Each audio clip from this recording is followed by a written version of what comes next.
Welcome to the video, ladies and gentlemen. Today we're going to take a quick look at the latest DayZ devlog covering the 6.0 DirectX 11 renderer tech, comparisons to DirectX 9 legacy renderer, and a couple of other little sneaky details in the video.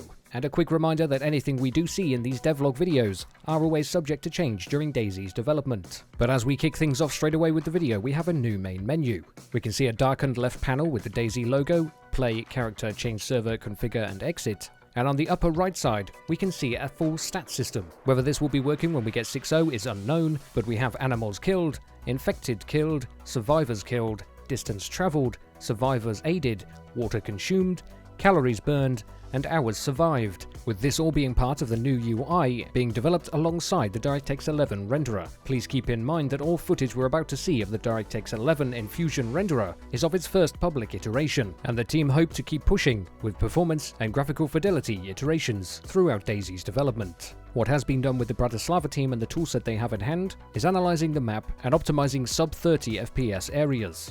Here we have an overview of Chernarus with red highlighted areas on the map, representing the areas that you will get below 30 FPS. And in the comparison footage between Enfusion's DirectX 11 renderer and legacy DirectX 9, we're in Elektro, on the same server, with exactly the same time of day set. Both DirectX 9 and DirectX 11 are running exactly the same graphical setting. We don't know what that is exactly, but my guess would be on the medium to very high presets, simply going by how my system handles DirectX 9 currently.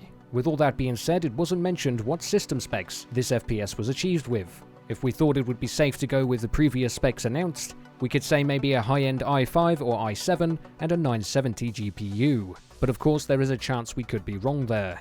The only setting that seemed to be different was that DirectX 9 was running full screen, whereas DirectX 11 was running in windowed borderless, which for the most part, in my opinion, doesn't make much difference. Now we've got settings and specs out the way, we can clearly see the FPS for DirectX 11 in the top left corner, and the FPS for DirectX 9 in the bottom left.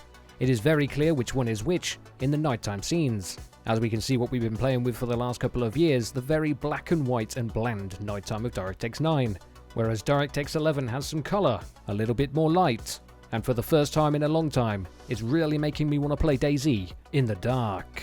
And as we watch those FPS counters, we see an average of 20 to 22 FPS on DirectX 9 and a peak of around 33. And on the current internal build for DirectX 11, we see an average floating around 40 FPS, with a low around 30 FPS and a high around 65. So with the specs for the system that this footage was recorded on, it's getting around double FPS from DirectX 9 up to DirectX 11, which is a really good boost in FPS, sticking at that minimum of 30 FPS, which is a must. We must not drop below 30 FPS for an optimal game experience.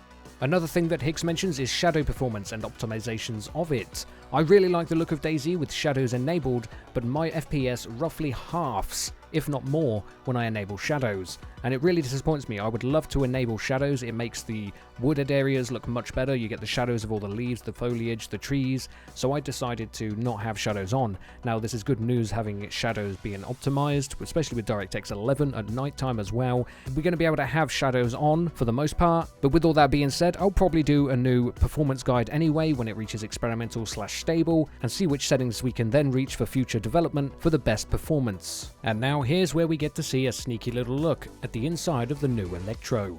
It's not much, it's not very long, and the diagnostics tool is covering up quite a lot of detail. But I have gone and got some comparison shots for you folks, replicating a couple of scenes to compare the new Elektro to the current Elektro. And as we do these freeze frame comparisons, you can see in the new Elektro there is a lot more foliage, a lot more debris, it looks a lot more aged and battle-worn. I hope this comes to a lot more towns around Chernarus. We do know Cherno is getting a facelift as well sometime in the future.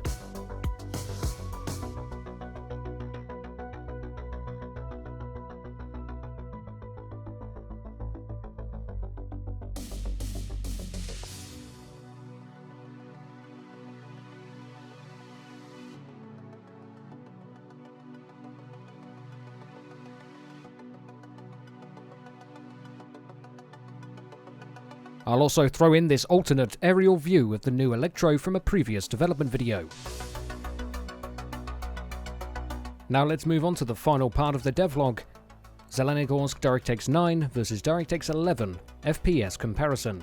As we all know, Zelenogorsk is one of the worst for performance in DayZ currently, and it looks like the performance gain from DirectX 9 Legacy to DirectX 11's Enfusion renderer is just as good as Elektro, roughly double the FPS, give or take a bit, and I'm really looking forward to digging my teeth into some of the towns, as a lot of us are avoiding the bigger towns for combat and things like that, because FPS is just going to ruin the experience. But with this FPS boost, we're going to have, well, a new experience in the towns, or at least until future iterations with more optimizations and even more FPS, we're going to be able to have gunfights in places that we've never really enjoyed or been able to have gunfights before. And that's all for this devlog overview for 060.